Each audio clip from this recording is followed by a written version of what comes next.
సింగరేణి ప్రాంత బిడ్డగా అని చెప్తా ఉన్నా. ఆ గౌరవం ఇలా నా గెలుపు మీరిచ్చిన తీర్పు ఇలా సింగరేణి కార్మికుడికి ఈ ప్రాంతంలో ఉన్న అనేక కార్మికులందరికీ కూడా అంకితం చేస్తున్నా అని చెప్పి కూడా మీ అందరికీ గర్వంగా తెలియజేస్తా ఉన్నా. మిత్రులారా, చాలా గొప్ప విజయాన్ని ఇచ్చినారు, నాకు బాధ్యత పెంచినారు. ఇవాళ ఎక్కడికి వెళ్ళినా, ఏ రోడ్డు మీదకి వెళ్ళినా, ఏ అమ్మ కనబడ్డా, ఏ కుటుంబంలో పోయేవాళ్ళు ఆ మహిళ నాకు తెలియకున్నా కూడా చిరునవ్వుతో చూసే చూపు, ఆ చల్లని నవ్వుతో చూసే చూపు, నేను నీకు ఓటేసినా అని చెప్పి మాట్లాడే పద్ధతి ఇవాళ నాకు ఇంకా బాధ్యతలు పెంచుతుందని చెప్తా ఉన్నా. ఇలా ఆ బాధ్యత ఖచ్చితో ఇలా ఈ ప్రాంతానికి ఏ పని చేయడానికైనా ఏదైతే ఎన్నికల ముందు మాట్లాడినానో ఆ పోరాటం చేయడానికి నేను నిరంతరం పోరాటం చేస్తూనే ఉంటా అని చెప్పిన. ఇప్పటికే ఏ రోజైతే ఇక్కడ ఎన్నిక గెలిచిన తర్వాత మేము హైదరాబాద్ లో ఒక క్యాంప్ ఉంటే ఆ రోజు నుంచే మొదలుపెట్టినా మా రేవంత్ రెడ్డి గారితో, ముఖ్యమంత్రి రేవంత్ రెడ్డి గారితో నిరంతరం కలిసినప్పుడల్లా ఒక్క మాటని మాట్లాడుతూ ఉంటా. సింగరేణి కార్మికులకు ఇచ్చిన మాటలు మనం నిలబెట్టుకోవాలి.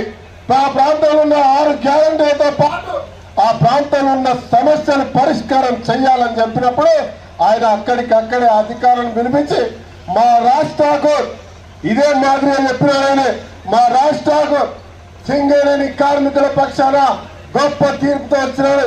సింగరేణి కార్మికుల సమస్యల పైన ప్రత్యేకమైన దృష్టి పెట్టాలని బట్టి విక్రమార్క గారి, అదే మాదిరిగా మా నాయకుడు, మాకు ఇవాళ జిల్లా మంత్రిగా ఉన్న మా అభిమాన నాయకుడు, మా సోదరుడు శ్రీధర్ బాబు గారి యొక్క ఆధ్వర్యంలో స్పీకర్ గారు ముంగట కూడా, అప్పటికి స్పీకర్ కాలే ఆయన, అక్కడ పిలిపించి ఖచ్చితంగా ప్రత్యేకమైన దృష్టి పెట్టాలి.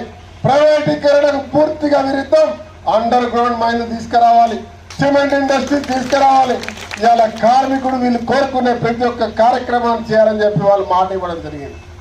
ఇలా సింగరేణిని అప్పుల పాలు చేసిన అధికారులు ఇలా రివ్యూస్ మీటింగ్ పెట్టి జవాబు అడుగుతా ఉంటే ఎవరికి జవాబు లేక మూసుకొని ఇలా ఏం చేయాలో, ఎంత మోసం చేసినాం, ఇలా తప్పు చేసేమనే ఆలోచన అధికారులు ఇలా భయంతో గజగజలాడుతున్నారన్న విషయాన్ని మీకు చెప్తా ఉన్నాం. ఖచ్చితంగా నాకు విశ్వాసం ఉంది, రాబోయే కొన్ని రోజుల్లోనే సింగరేణి పూర్తి స్థాయిలో అగ్రస్థానంలో ఉంటుంది. ప్రైవేటీకరణ కాకుండా చేసేటువంటి మాట ముఖ్యమంత్రి పక్షాన మీకు చెప్తా ఉన్నాం. ఏ ఒక్కటి కూడా ప్రైవేటీకరణ కాదు, ఇలా అండర్ గ్రౌండ్ మైన్స్ తీసుకొస్తాం. ఖచ్చితంగా ఈ ప్రాంతంలో మన తెలంగాణలో సింగరేణి కాపాడుతాం, లాభాల బాటలు తీసుకురావడం చేస్తాం. దానికి ముందు కార్మికుడి యొక్క రక్షణ కల్పించే కార్యక్రమానికి ప్రధాన బాధ్యత కల్పిస్తాం. ఏ ఒక్కరికి నష్టం జరిగినా ఆ కుటుంబాన్ని పూర్తిగా ఆదుకుంటాం. నష్టాలు జరగకుండా చేసేటువంటి కార్యక్రమం, ఎలాంటి ప్రమాదాలలో ఏం జరగకుండా చేస్తున్న ప్రధానమైనటువంటి ఒక కార్యక్రమాన్ని చేపడతామన్న విషయాన్ని మీ అందరికి కూడా తెలియజేస్తా ఉన్నా.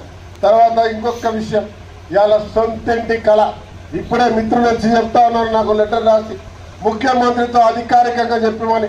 ఖచ్చితంగా చెప్పిస్తాం. మేము ఇవాళ మాట ఇస్తా ఉన్నాం, ప్రతి ఒక్క కార్మికుడి సొంతింటి కళ నిజం చేస్తామనే మాట నిజం చేసి చూపిస్తామని చెప్పి మీ అందరికి కూడా నేను మాట ఇస్తా ఉన్నా. గతంలో కూడా ఇస్తా, ఈ రోజు కూడా ఇస్తా.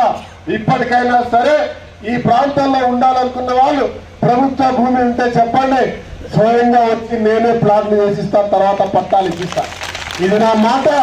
మాటలు చెప్పి తప్పించుకున్న వ్యక్తిత్వం కాదు. ఈ రోజు కూడా చెప్తా ఉన్నా, ఖచ్చితంగా ఆ కార్యక్రమాన్ని చేస్తా అని చెప్పి.